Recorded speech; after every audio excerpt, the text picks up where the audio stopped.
नमस्कार, this is Dinesh Sharma in physics की बात। आई होप आप सभी बहुत मजे में होंगे। आज हम एनसीईआरटी क्वेश्चन नंबर 11 से शुरू करेंगे। Chapter number 1, book number 1 physics electrostatics, and first chapter is electric charges and fields. So very first question is there that we are having two pieces. One piece is your polythene and other piece is of wool. और इन दोनों को आपने रब किया। रब करेंगे तो क्या होगा? इलेक्ट्रॉन्स का ट्रांसफर होगा obviously, and due to the transfer a negative charge of minus 3.2 into 10 raised power minus 7 coulomb is developed over polythene. So question is that how many electrons have been transferred in this process. एक बात से पहले देखें कि यहां पर negative charge आया है तो रबिंग करने से पहले दोनों बॉडीज न्यूट्रल थी, एग्री। और क्योंकि इसके ऊपर नेगेटिव चार्ज आया तो यहां पे इलेक्ट्रॉन आकर बैठे, तो कहां से इलेक्ट्रॉन आए? वो वूल से निकले, तो वूल ने इलेक्ट्रॉन लूज किए ना, तो जितना चार्ज यहाँ पे नेगेटिव आया उतना ही चार्ज वहां पे पॉजिटिव आया। ओके, तो रबिंग से पहले नेट चार्ज कितना था? 0। रबिंग के बाद चार्ज कितना हुआ? इनको ऐड करिए, दोनों 0 हो जाएंगे। दैट मीन चार्ज कंजर्वेशन तो यहाँ बिल्कुल कंसिडर होना ही चाहिए। ओके, हमारा क्वेश्चन है कि how many electrons have been transferred. कैसे करेंगे सोचिए जरा। कोई फॉर्मूला याद आ रहा है कैसा कोई, जहां पर इलेक्ट्रॉन का नंबर निकालते थे?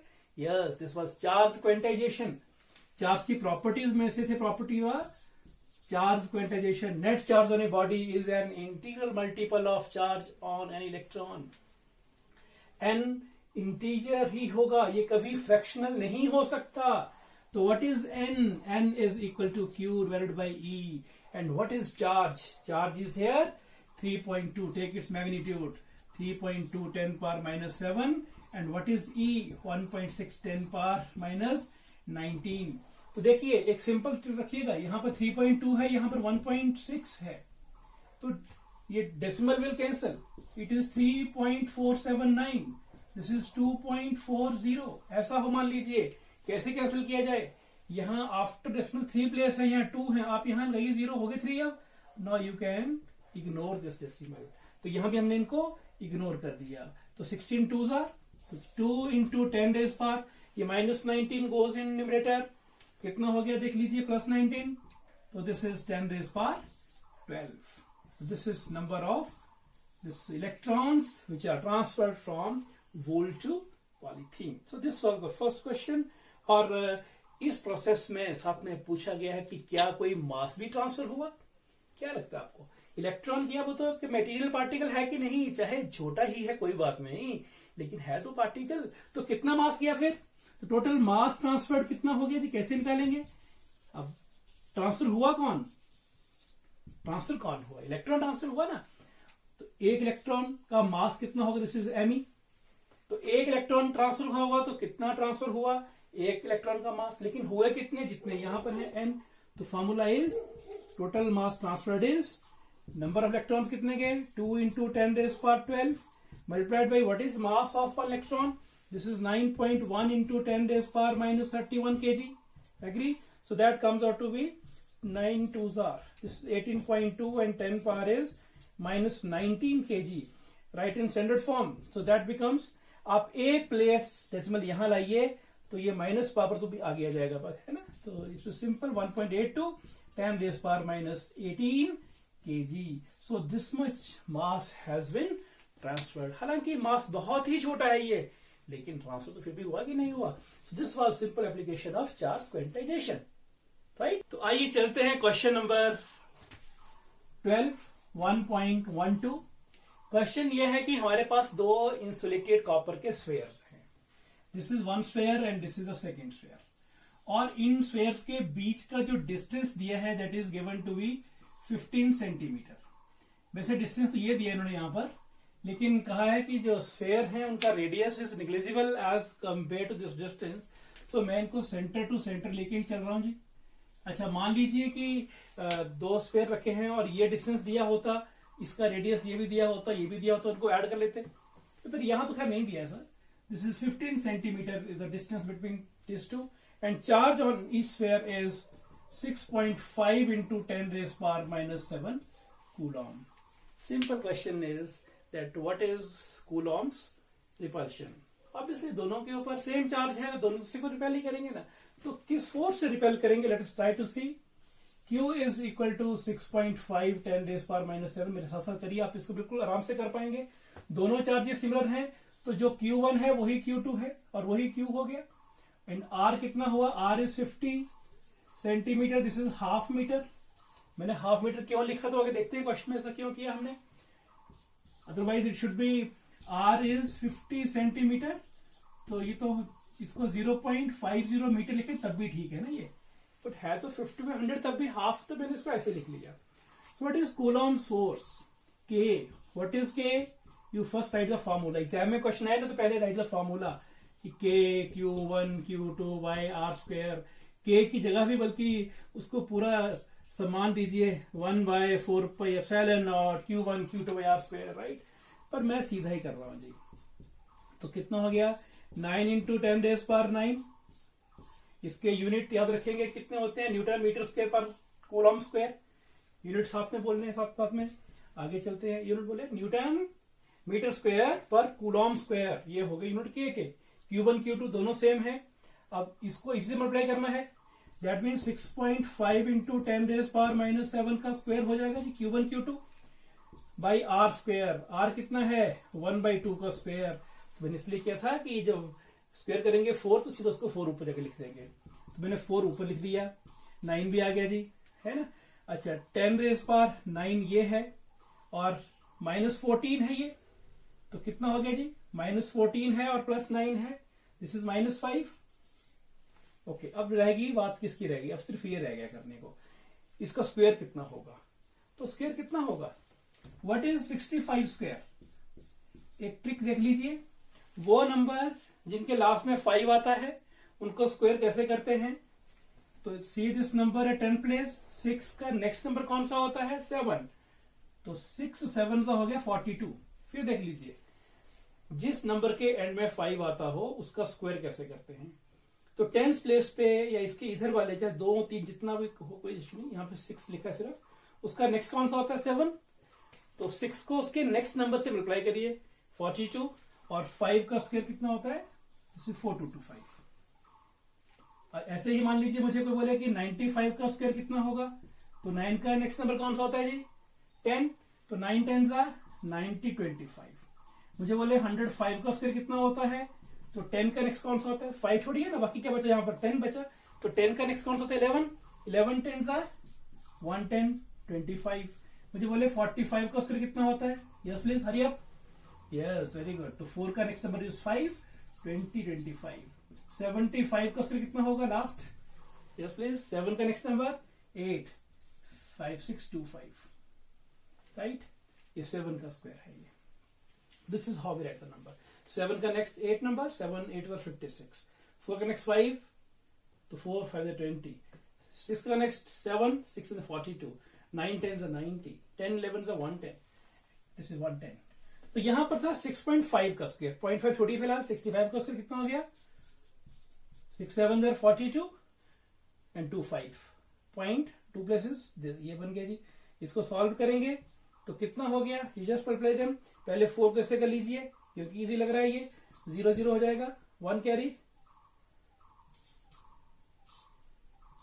169 इंटू 9 इंटू 10⁻⁻5 कितना है जी, ये चेक करिए।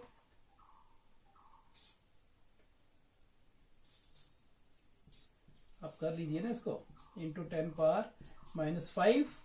अब मैं इसको लिखूं स्टैंडर्ड फॉर्म में, तो मैं क्या करना चाहता हूं, मैं इसको डेसिमल चाहता हूं यहां पर 3 प्लेस वापस, तो ये भी 3 इधर लाइए। तो 1.5 into 10⁻⁻2 Newton, this is the force between these two spheres. Simple formula था ये कूलॉम्स लॉ का। लेकिन बी पार्ट इस क्वेश्चन का जो है ना, इसका जो नेक्स्ट पार्ट है, दैट इज मोर इंटरेस्टिंग। अब इस क्वेश्चन में आगे आपसे ये कहा गया है कि मान लीजिए आप हर एक चार्ज को डबल कर देते हैं और उनके बीच का डिस्टेंस को हाफ कर देते हैं, तो क्या तब भी फोर्स सेम रहेगी। सोचिए क्या कहा, यस प्लीज। दोनों चार्ज को डबल, तो ये भी डबल और ये भी डबल, तो ये हो गया 4 टाइम्स Fe, राइट। क्योंकि आपने ये भी डबल कर दिया, ये भी डबल कर दिया, तो ऑब्वियसली 4 हो गया। लेकिन डिस्टेंस सबने हाफ किया, तो डिस्टेंस कितना हो गया, 1/2 स्क्वायर हो गया, वहां बढ़ गया, तो ऊपर जाके कितना हो गया 4 हो गया. दैट मीन नेक्स्ट कितना हो गया, नेक्स्ट इज 14 टाइम्स आपकी फोर्स यहां पर बढ़ जाएगी. Is it clear? Coulomb's formula में ही Q डबल हुआ, ये डबल हुआ, चार्ज सेम रहता, सॉरी डिस्टेंस सेम रहता, फिर तो ये बढ़ता 4 टाइम्स. लेकिन यहां पर डिस्टेंस भी हाफ कर दिया, तो हाफ किया तो half goes in numerator becomes 4, तो 4 4 16 टाइम बढ़ गया. तो पहले कितना हमारा फोर्स था 1.5 इन 10 रेज़ पावर माइनस 2. अभी कितना होगा, अभी इसका इट बिकम 16 टाइम्स हो जाएगा. तो multiply and get the answer. कितना हो गया 24 हो गया ना.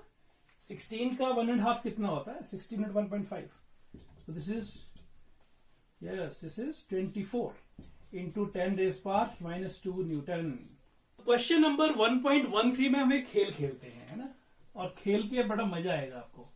पिछला क्वेश्चन सेम, ये क्वेश्चन 1.12 पे ही बेस्ड है कि वही दो स्फीयर लिए, इनका चार्ज वही रहा जो पहले था, राइट.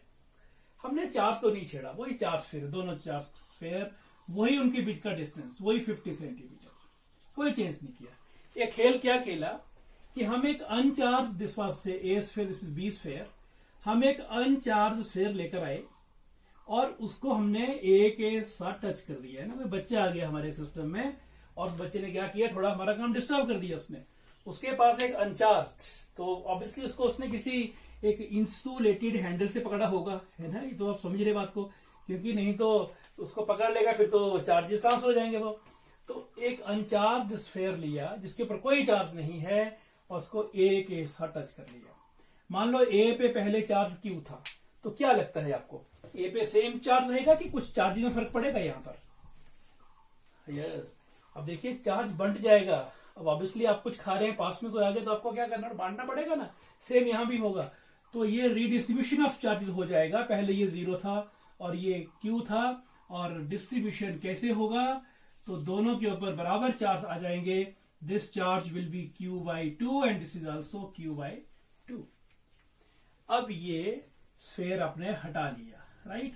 जब ये स्फीयर हट गया, ये जो सी स्फीयर लाए थे आप अनचार्ज, अब ये अनचार्ज नहीं रहा.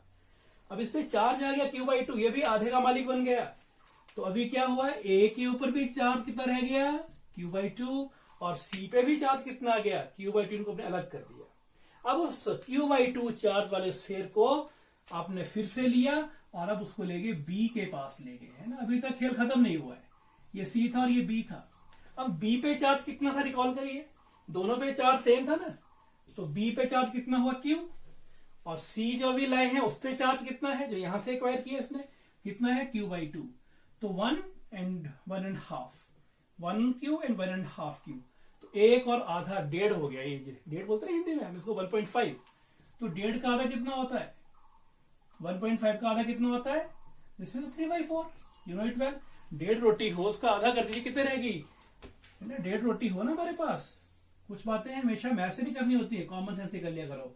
ये डेढ़ रोटी है, इसका हाफ करेंगे तो क्या हो गया, हाफ ये हो गया, यानी एक रोटी हमारी बच गई. ये तो इसको कर लीजिए, और एक ये बच गई, तो साथ में ये होगी. तो दिस इज 3/4, 3/4, 0.75.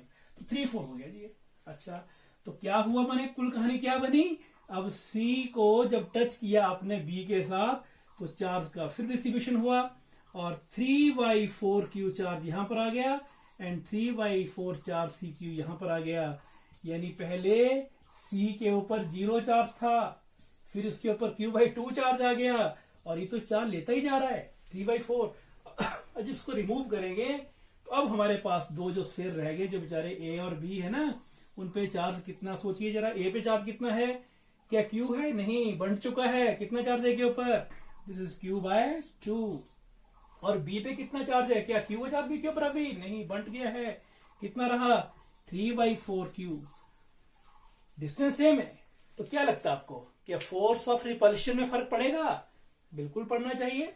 तो फोर्स ऑफ रिपल्शन कितना हो गया इन दोनों के बीच में, सी, दिस इज 1/4πε0, और पहले वाला कितना हुआ, this is first charge is Q/2, और ये कितना हो गया 3/4 Q/r². तो कितना हो गया 3/8 ऑफ 1/4πε0 Q² r². यानी ये पिछला फोर्स था जिसको हम F1 कह लेते हैं पिछले फोर्स को, और ये F2 कह लें, तो F2 will be equal to 3/8 of F1, यानी पिछले फोर्स का ये 3/8 टाइम रह जाएगा। पिछला फोर्स कितना था, याद है कुछ कितना था पिछला था? I think that was 1.5 in 10⁻²। Check कर लेना कहीं गलत ना हो मैं। दिस वाज 1.5 10⁻², पिछले में मेजर फोर्स जो आया था, मेन फोर्स, उसका आ गया हमारे पास 3/8।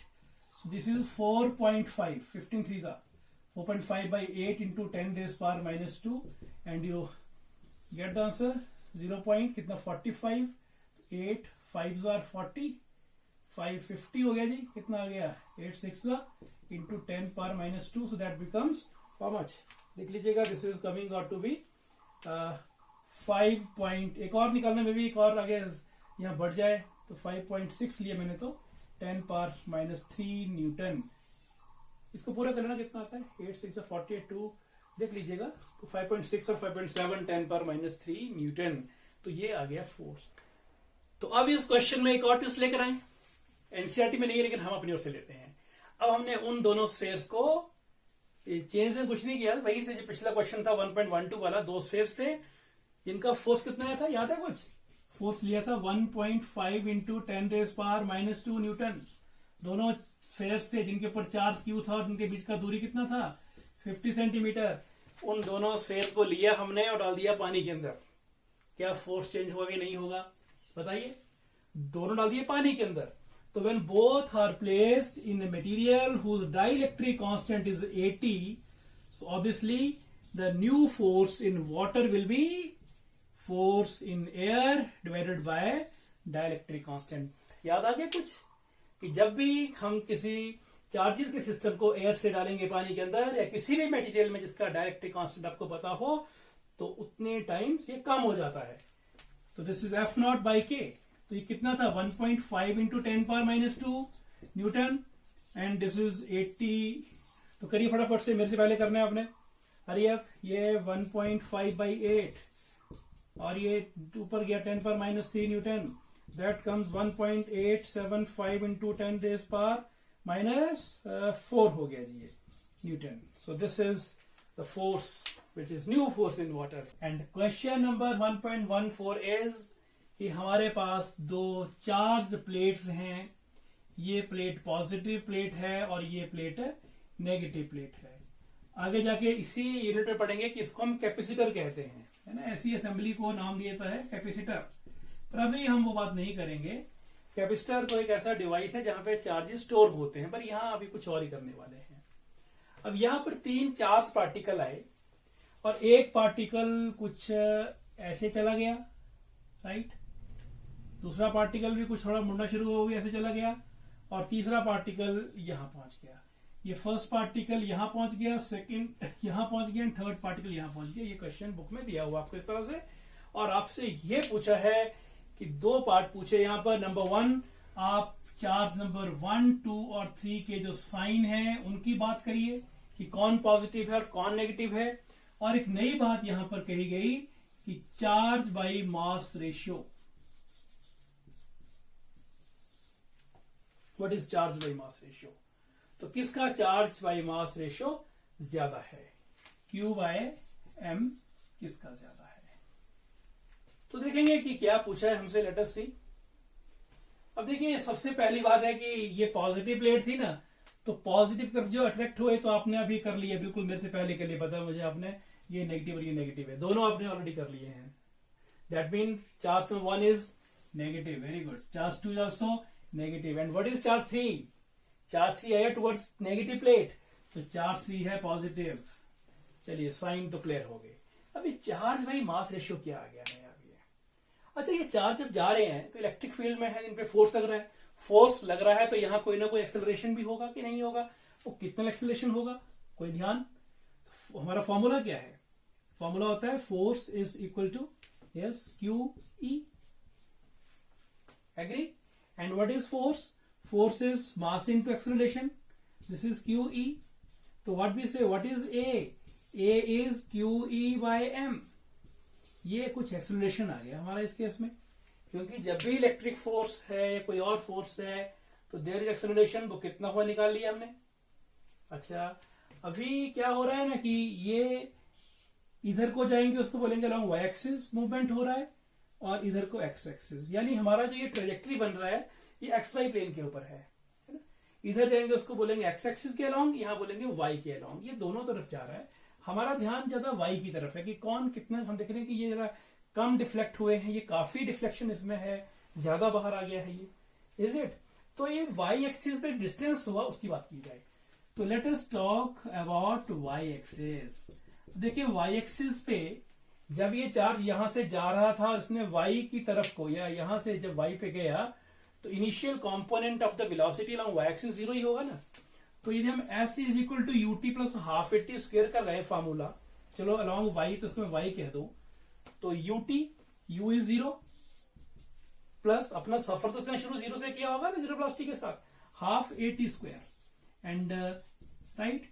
तो y पे कितना गया होगा, उसका जो ट्रेजेक्ट्री है उसको हम देखें तो y पे कितना ज्यादा डिफ्लेक्शन हुआ इधर को इधर को, तो क्या हो गया ये 1/2 एंड व्हाट इज a अपने गला अपने ऑलरेडी q e/m और साथ में हो गया t स्क्वायर, यानी y is equal to 1/2 et square और ये आ गया q/m। हमने क्या किया, क्योंकि हमें चार्ज बाई मास रेशियो पूछा था हमने, चार्ज और मास, यानी हर एक पार्टिकल का कुछ ना कुछ चार्ज भी होगा, उस चार्ज को Q कह दिया जाए, उसका मास भी होगा, उसको M कह दिया जाए। और ये जो ट्रेजेक्ट्री होती है ना इसकी, आप देख रहे हैं यहां से ट्रेजेक्ट्री ना तो सिर्फ चार्ज पे डिपेंड कर रही है, ना ये सिर्फ मास पे डिपेंड कर रही है, ये बल्कि डिपेंड कर रही है Q/m के ऊपर। इलेक्ट्रिक फील्ड सेम हो एंड मान लें कि सभी सेम टाइम ले रहे हैं ऊपर से यहां जाने के लिए, तो ट्रेजेक्ट्री डिपेंड कर रही है चार्ज बाई मास रेशियो के ऊपर, E/m रेशियो, इलेक्ट्रॉन हो तो ये चार्ज, तो Q/m रेशियो हो गया ये।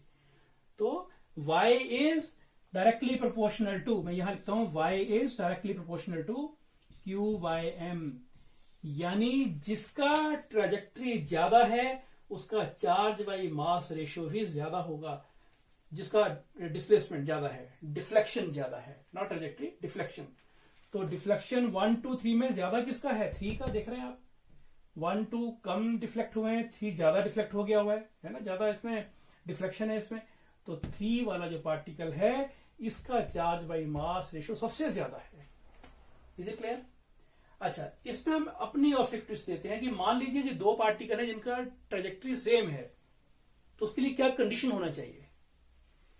ट्रेजेक्ट्री सेम मतलब या तो ऊपर तो दोनों ही ऊपर को हो, नीचे दोनों नीचे को हो। तो पहली बात तो है कि उनका जो चार्ज है उसका sign should be same. Charge same होना जरूरी नहीं है, लेकिन चार्ज का साइन होना इज इंपॉर्टेंट, साइन सेम होना, क्योंकि चार्ज नेगेटिव तो वो ऊपर जाएगा और पॉजिटिव होगा तो वो नीचे आएगा। तो पहली कंडीशन क्या होनी चाहिए, मेरा क्वेश्चन क्या था कि दो पार्टिकल का ट्रेजेक्ट्री बिल्कुल सेम है, बताइए कि क्या कंडीशन होनी चाहिए ऐसा होने के लिए। तो पहला कंडीशन हमने क्या कहा, फर्स्ट कंडीशन इज कि they are having similar sign of the charge, and second भी कुछ हो सकती है। तो ट्रेजेक्ट्री का इक्वेशन देखिए, उनका charge by mass ratio, yes that should be similar. तो यदि ऐसा होगा तो उनका ट्रेजेक्ट्री बिल्कुल सेम ही होगा, तो Q/m सेम होगा, उनका साइन सेम होगा, तो दोनों का ट्रेजेक्ट्री भी सेम होगा। Is it clear? So this was charge particles और which are moving in some electric field. अच्छा, एक बात आपसे पूछता हूं, यहां पे इलेक्ट्रिक फील्ड का डायरेक्शन कहां से कहां को होगा। Let me ask you, towards left, towards right, towards top, towards bottom. Yes, this is positive and this is negative, so electric field is always from positive to negative. तो electric field यहां पर downward है। Next question is question number 1.15. 1.15 question is to find the electric flux. कुछ याद है electric flux कहीं सुना था? Number of electric field line which pass normally through in area, right? अच्छा, एरिया याद है कैसा था? यदि एरिया ऐसा था तो उसका डायरेक्शन कहां को था, इधर। यदि एरिया ऐसे था उसका डायरेक्शन कहां को था, ऊपर को या नीचे को। मैं एक तरफ ले रहा हूं, this is a unit vector, a unit vector. Is it? हमारा ये क्वेश्चन है कि हमारे पास इलेक्ट्रिक फील्ड आपको दिया हुआ है, ई वेक्टर लगा दिया, तो शायद दिशा भी हमें दी होगी, 3 × 10⁻³ यूनिट आपको याद है, बिना देखे बोलना यूनिट इलेक्ट्रिक फील्ड के, न्यूटन पर कूलम, और ये अलोंग आई है, that means electric field along i मतलब टुवर्ड्स एक्स एक्सिस। याद करिए Cartesian coordinate system, this is x axis, this is y and this is z से, तो इसको हम i unit vector j and this is k, is it. तो electric field का direction दे दिया गया। और अब ये कहा कि इस इलेक्ट्रिक फील्ड के रास्ते में, this is the electric field which is pointed along x axis, उसके रास्ते में अपने एक स्क्वायर शेप का एक एरिया रख दिया आपने। तो डीएस निकालते हैं कितना है एरिया को, हम डीएस से लिखा था हमने। उस स्क्वायर का साइड दिया है 10 सेंटीमीटर, 10 सेंटीमीटर। तो 10 सेंटीमीटर मीन 0.1 मीटर, एरिया निकालना है तो 0.1 मीटर स्क्वायर हो गया जी। और इसका डायरेक्शन क्या होगा, तो क्वेश्चन पढ़े ना कि इसमें क्या लिखा हुआ है। तो लिखा है कि this area is held along Y Z plane. तो वाई जेड प्लेन कौन सा हुआ, जैसे मान लीजिए कि ये एक्स एक्सिस है, राइट, और ये वाई है और ये जेड है ऊपर को, तो वाई जेड प्लेन कौन सा हो गया, this is along this wall, यानी एरिया ऐसे होल्ड किया हुआ है वो, इज इट। यदि एरिया ऐसे होल्ड किया है और फील्ड इसको सीधा काट रही है, दैट मीन ये नॉर्मली जा रही है, तो एरिया का डायरेक्शन क्या लिया जाए, वाई जेड प्लेन का डायरेक्शन अलोंग एक्स होता है, आई आएगा। एक्स जेड का डायरेक्शन अलोंग वाई होगा, ठीक है जी। यदि ये वाई जेड पे है ना, तो obviously X axis, Y X पे होगा, एक्स वाई पे होगा, तो pointing along Z axis like that. तो ये कहां को, ये भी आई ही इसका डायरेक्शन हो गया। तो व्हाट इज फ्लक्स, पूछा फ्लक्स कितना हुआ, तो निकल जाएगा ना। फ्लक्स का याद है फॉर्मूला क्या था, this was e vector dot area vector. तो what is e, 3 into 10 raised power 3 dot, this is 0 point कितना आ गया 0.1, and what is this direction, no direction, why this scalar, हमने वेक्टर नहीं लगाया है। A dot b, a vector dot b vector scalar होता है, तो फ्लक्स इज स्केलर क्वांटिटी। तो कितना आ गया ये, दिस इज 100, कितना 30 आ गया, देखिए चेक इट 30, और यूनिट बोलिएगा। इलेक्ट्रिक फील्ड का यूनिट क्या होता है पहले इसको बोल लीजिए, न्यूटन पर कूलम, और ये कितना हो गया मीटर स्क्वायर। तो फ्लक्स हो गया 30 न्यूटन मीटर स्क्वायर पर coulomb, is it right. So this is flux. अच्छा, अब सेकेंड पार्ट पूछा है कि मान लीजिए हमने ये एरिया टिल्ट कर दिया 60 के एंगल पे, तो क्या फर्क पड़ेगा फ्लक्स पे, बिल्कुल पड़ेगा। तो फ्लक्स क्या होगा उस केस में, then what is the flux in second case, φ2 कितना हो जाएगा, तो this will be equal to e dot ds, यही फॉर्मूला होता है। यहां पे क्या बन गया ई डीएस, हमारे केस में तो यहां पर क्या था, हमने इसको क्यों आगे नहीं लिया इसको, तो this was I dot I, basically I dot I है ना, ये आई डॉट आई 1 होता है, इसलिए यहां पर नहीं इंक्लूड हुआ। लेकिन यहां देखिए ईडीएस, और कितना होगा cos of 60, angle is 60 in second case.